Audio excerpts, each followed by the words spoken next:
La Marche du Nord, les Chroniques de l'Empire, tome 1, de Georges Fauveau chez Gallimard. Chapitre 1. Soz se meurt. Soz est mort.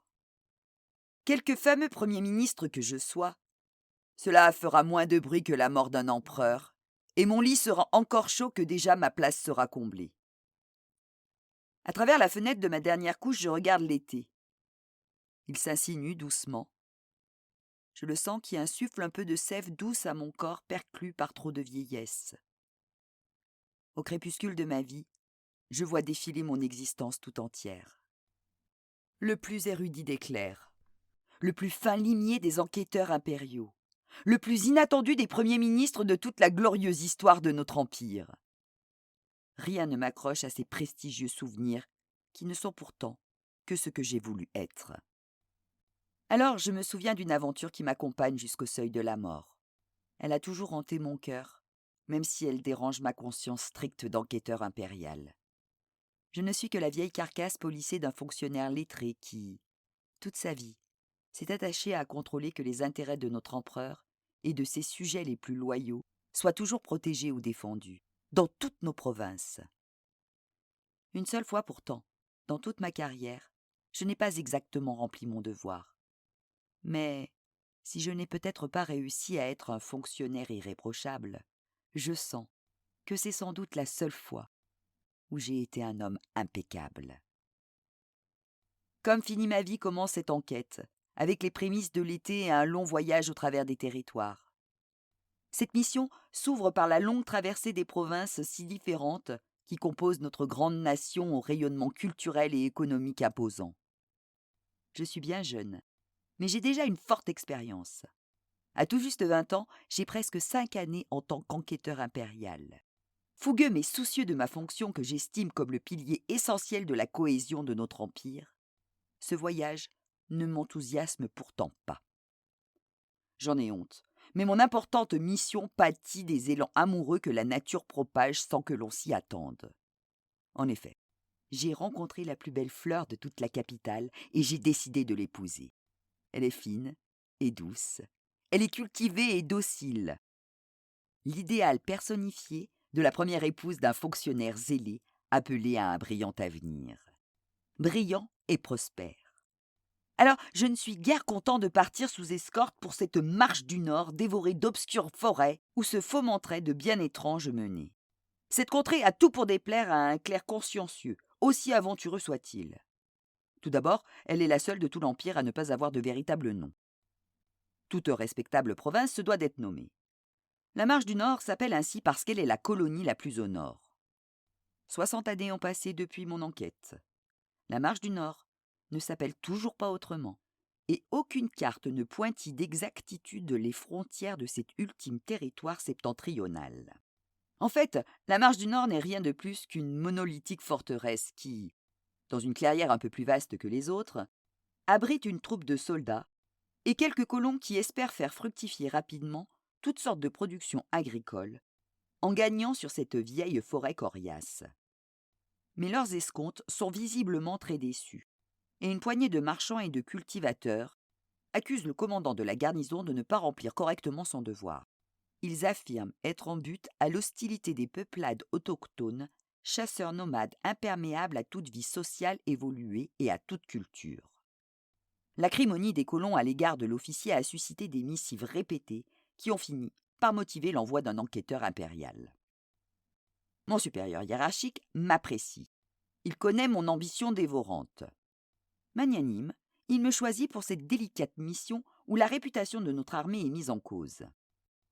Il ne me reste qu'à lui exposer que l'avancement de ma carrière peut bien attendre un peu. L'amour passe avant tout. Je saurais bien lui expliquer. Me voilà devant lui, parangon de la réussite par l'abnégation.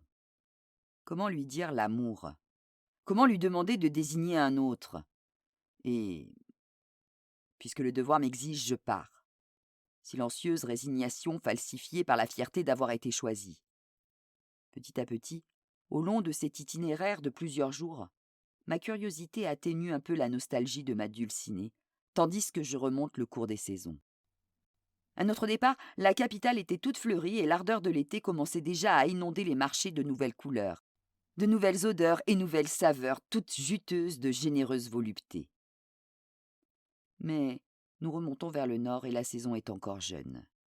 Je quitte des fruits, et aux abords de la marche du nord, je ne trouve que des bourgeons.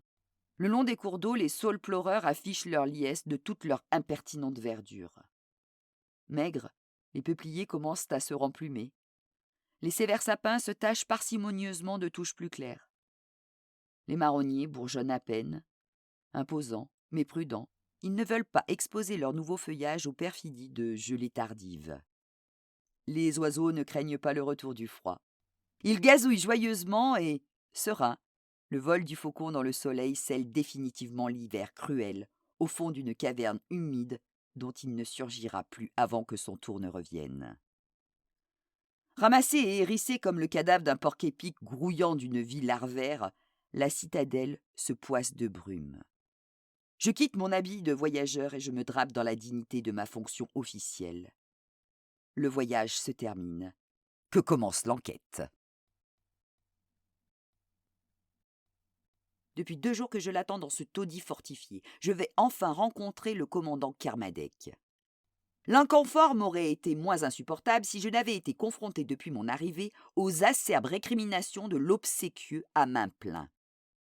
Avant même que je ne sois descendu de cheval, il a commencé à me harceler, se présentant comme le porte-parole d'honnêtes sujets de l'Empire dont les intérêts sont méprisés par ceux-là même dont le devoir est de les faire respecter.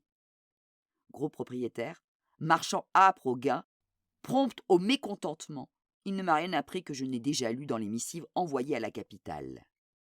Bilieux, il m'a inlassablement seriné les mêmes requêtes. Il cherche à me convaincre, il ne réussit qu'à m'excéder. Ce matin encore, à mon lever, il était déjà dans mes appartements humides pour me spécifier que le commandant feignait le zèle afin de me duper.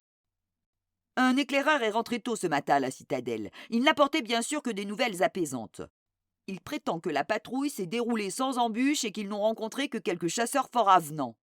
Je me permets de vous mettre en garde contre la fausseté du commandant Kermadec. L'administration de l'Empire, que je respecte d'ailleurs avec toute la ferveur qu'elle mérite, a eu tort de le prévenir de votre arrivée et de l'enquête que vous engagiez. Il ne fait jamais rien, il ne patrouille que rarement avec ses hommes. Au mieux, il part à la chasse. Mais averti de votre arrivée, il feint de s'acquitter de ses devoirs. Ces hommes mêmes sont désœuvrés. La discipline laisse à désirer.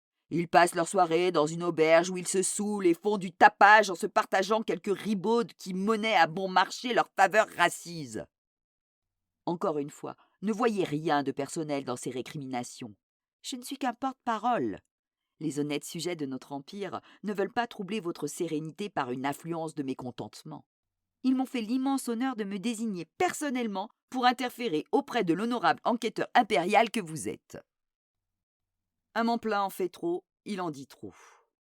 Kermadec, lui, ne se montre ni expansif ni empressé. Il me regarde depuis sa selle, puis, comme s'il distinguait à l'instant les insignes de ma fonction, il me salue rapidement. Il se détourne et distribue quelques ordres. Je ne sais pas s'il est vraiment négligent, mais il est éminemment martial. Et lorsqu'il descend enfin de sa monture, il disparaît aussitôt dans ses quartiers, sans me gratifier d'un autre regard. Un souffle court me prévient bruyamment qu'à main plein s'empresse de venir m'annoncer l'arrivée du commandant. Excusez ma cavalière précipitation, honorable enquêteur. Il sied mal à un humble commerçant de harceler un fonctionnaire de votre qualité, mais Kermadec vient d'arriver. Si je puis me permettre de vous suggérer d'aller le questionner tout de suite, nous gagnerons un temps précieux. Je veux dire, les colons de la marche du Nord n'ont déjà que trop perdu de temps et d'argent. Puis, à main plein se fait plus mielleux. Vous pourrez ainsi vous rendre immédiatement compte de la fumisterie de ce petit militaire qui nous méprise parce que nous exigeons de lui qu'il nous protège. Il est plein de dédain pour nous. Il ne semble d'ailleurs pas plus enclin au respect pour votre fonction d'enquêteur. Kermadec vous a à peine salué et est rentré dans sa tanière sans même venir s'enquérir de votre installation. Alors qu'il sait pertinemment que vous croupissez ici depuis 2 jours en attendant qu'il daigne rentrer de sa chasse. Cela ne me regarde pas, bien sûr, honorable enquêteur, mais je trouve que son attitude est inqualifiable. Comment peut-il s'autoriser ainsi à... À Mamplin distille son venin sur un ton doucereux qui s'accorde mal à son adipeux physique. Il dégoûte de boursouflures rances qui l'affichent colérique, tyrannique et vicieux. Je le laisse s'épandre sur le comportement inqualifiable de l'officier, afin de jauger jusqu'où il peut vomir Kermadec, afin de me persuader qu'il s'offusque pour moi. J'ai toujours pensé que toute rencontre est occasion d'apprendre sur les hommes. Connaissance primordiale pour un enquêteur impérial. Je l'écoute donc sans rien laisser paraître de mon agacement. Ma retenue finit par l'essouffler. Je prends alors un ton informatif pour lui rappeler quelques règles malheureusement incontournables, même pour un enquêteur impérial dûment mandaté. Je comprends votre empressement et vos soucis à main plein.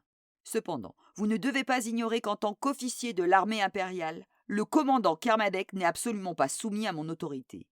Il est le seul à pouvoir décider, quand il sera bon, qu'il me reçoive. Mais s'il refusait s'insurge immédiatement à main plein. Bien sûr, je pourrais assimiler une longue attente à un camouflet pour ma mission. Alors, je n'aurais qu'à en référer à l'autorité impériale pour que le commandant adopte une attitude plus respectueuse. Le visage d'un main plein passe de la déception à une vicieuse expectative. Je crois que vous risquez d'être contraint d'utiliser toute l'étendue de vos pouvoirs envers ce commandant, très cher enquêteur impérial. Alors, soyez surtout assuré de notre soutien dans votre mission. N'hésitez pas à le pousser dans ses derniers retranchements. Nous vous suivrons, jusqu'à la capitale s'il le faut. Je vous laisse, je n'ai déjà que trop abusé de votre sollicitude à notre égard. Mais surtout, n'oubliez pas que nous restons à votre entière disposition pour confondre cet incompétent de Kermadec. À sa mine, je comprends immédiatement qu'à main plein a entendu mon explication comme une prise de position en sa faveur. À coup sûr, sa sortie rapide est moins motivée par le souci de me soulager de sa présence libidineuse que par celui d'aller annoncer mon ralliement à ses partisans. Bien sûr, un main plein n'attise pas vraiment ma sympathie. Mais comme tous ses confrères marchands, il représente un des piliers de la colonisation et donc de l'expansion de notre empire. Souvent, ces personnages sont bornés et avides, sujets loyaux pour autant que l'empire assure leur prospérité, et l'onctuosité n'affecte leur manière que pour autant qu'elle soit payante. Mais je comprends bien ces requêtes, et je me dois d'éclaircir cette histoire. Le bruissement de la pluie m'attire sur le balcon. Des nuages épais s'effilochent depuis les montagnes lointaines. La contemplation de ce paysage, sauvage depuis tant de siècles, noie l'attente dans le doux visage de ma bien-aimée.